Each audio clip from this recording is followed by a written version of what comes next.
This block right here might look like intricate peaks and valleys, but it is all built from a simple half square triangle block. In today's video, I'm going to show you step by step how to sew one easy block that you need to make your own beautiful Mountain Majesties quilt. Hey Star Stitchers, I'm Kristen from IC Stars Quilting, where we keep the quilting fun, approachable, and totally judgment-free.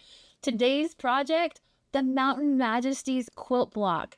Check this out. In this project, you're going to master chain piecing, trimming, half square triangles, and capturing crisp, sharp points.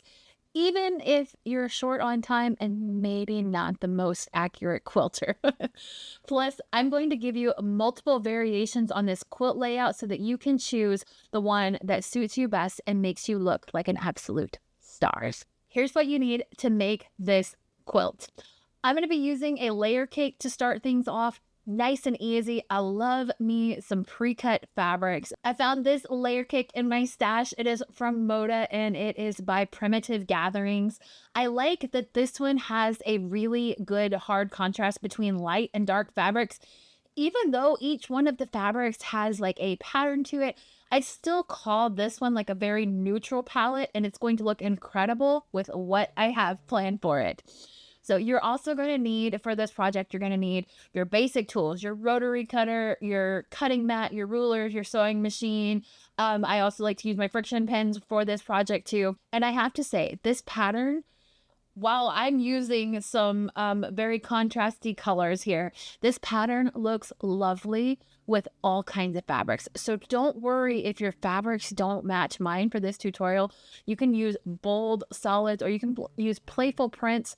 They all work really, really great. So I'm starting off by pairing my light 10-inch layer cake with a darker colored 10-inch layer cake piece. Again, I'm going for like the contrast here, but I'm also going for a no fuss scrappy look. So I didn't put a whole lot of thought into what goes what with what. I'm just putting right sides together and making sure that my edges are lined up. Next, you want to make your half square triangle. So this tool right here is really, really helpful for half square triangles.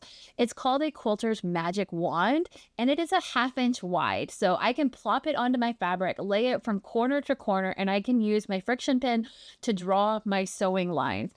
I'm going to make sure that I link all of the products that I use in this video down in the description box down below this video so that you can see the exact tools that I used. Now these 10-inch blocks were a little bit longer than my quilter's magic wand tool, so I still had to use my ruler to draw down the center, but it was really handy to go ahead and add that 1/2 inch line all the way down the middle of my blocks. One of my favorite tips for quilters is to batch your tasks. You've probably heard me say this before, okay?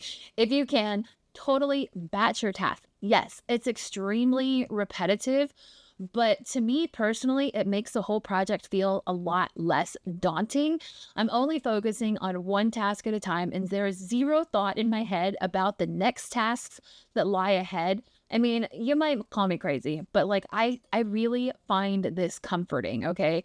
After I draw all of my lines on my large 10-inch layer cake pieces, it's time to take these over to the sewing machine, and I stitch on each of the lines that I just drew. Not the one down the middle, just the ones that are on either side of that middle. Okay, one thing, I need to go back and talk about this for just a second. I know I really talked up task batching just previously now, but I want to add a note here about it. If it's something that is brand new to you, I want you to sew a test block first, okay? Make sure that you understand the directions. Make sure you understand the pattern and know what it is that you are doing is correct. If your test block comes out great, then absolutely go for it. But if you somehow are misunderstanding something, it is much, much better to pause and learn where you went wrong with one block than it is after you have invested yourself into, I don't know, something like 300 half square triangle blocks or something, and then realize that you're making a mistake, okay?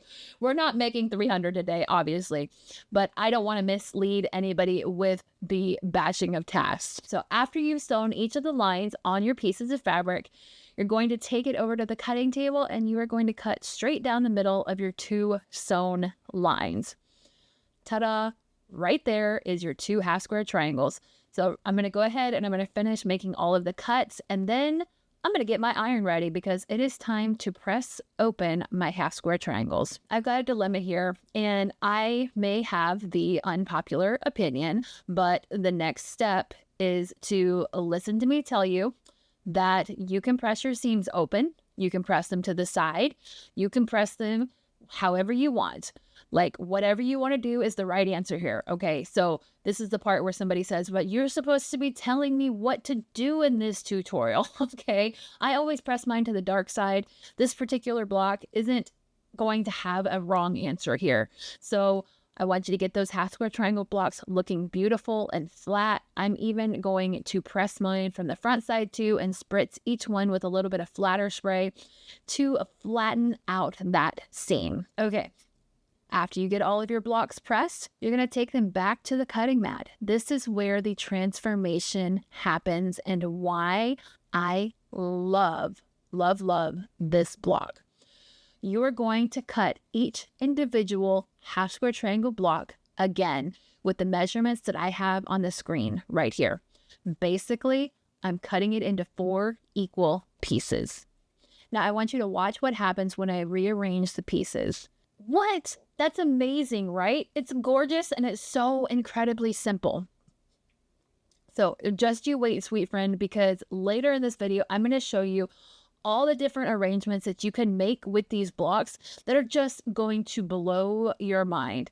And a quick note here that I do have chapters marked in this video so that you can see the timestamps listed down below, and you can skip around if you need to get to a particular part in this tutorial. Now I want to take these pieces in order over to my sewing machine. So to keep this easy, I'm going to grab my little quilt clips here, and I want you to watch how I take these up from my table. I start with the piece on the left.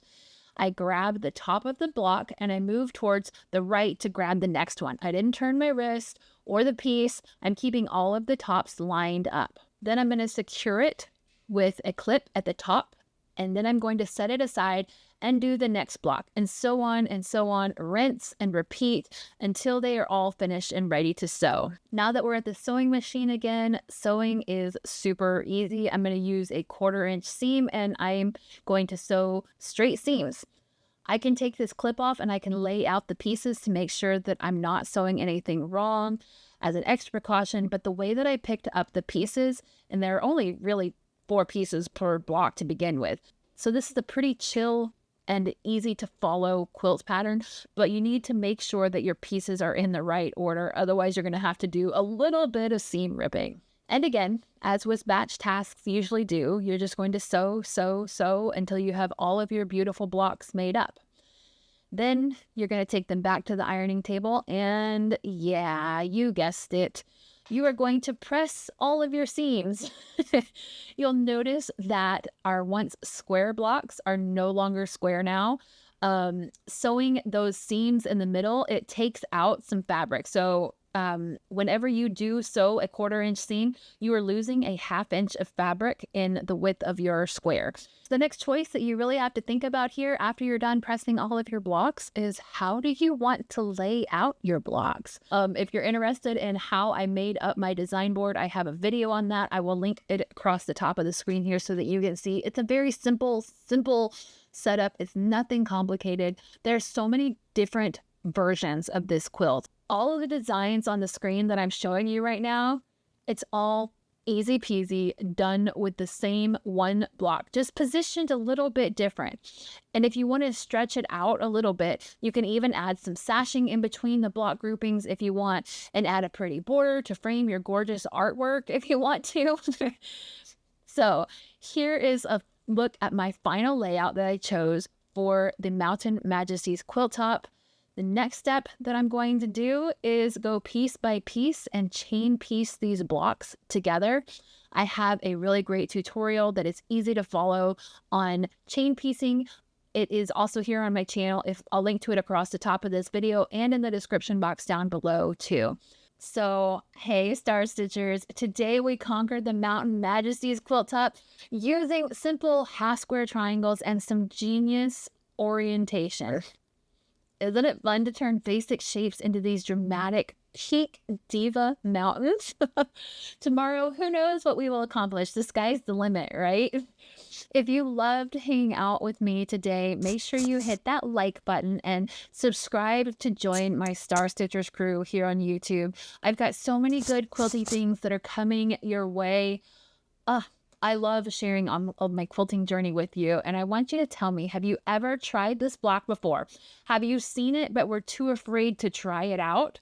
Let me know down in the comment section down below. I hope that you have a wonderful rest of your week. I'm going to try and tackle cleaning up this sewing room for the next few hours because you can't see it, but I have absolutely made a very big, terrible, no good mess in here while I've been playing with fabric and making beautiful things. It's what I do best. So until next time, I'm Kristen with icystarsquilting.com. I'll talk to you soon. Bye.